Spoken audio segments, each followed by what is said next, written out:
मैंने आज ऑफ़िशियली तिपरा मोथा के चेयरमैन होने के पोस्ट में रहकर आघोर देबबर्मा जनरल सेक्रेटरी आईपीएफटी को चिट्ठी दे दिया है और मैंने क्लियरली कहा है मुझे पार्टी का नाम या पोस्ट में कोई इंटरेस्ट नहीं है। तिपरासा लोग आईपीएफटी और तिपरा मोथा को अगर एक पार्टी बनकर एक सिंबल में फाइट करेंगे, नाम जो भी हो हमको कोई चिंता नहीं है।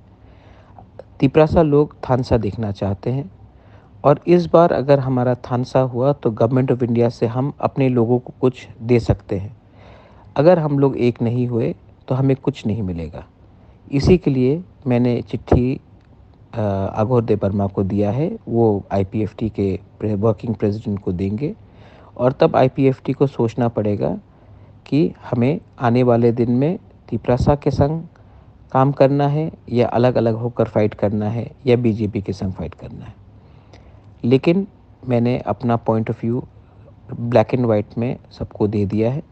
अब आईपीएफटी को विचार करना है कि वो बुबागरा के संग, तिपरासा के संग, सब लोगों के संग एक संग होकर फाइट करेंगे या उनका क्या थिंकिंग है वो डिसाइड करेंगे।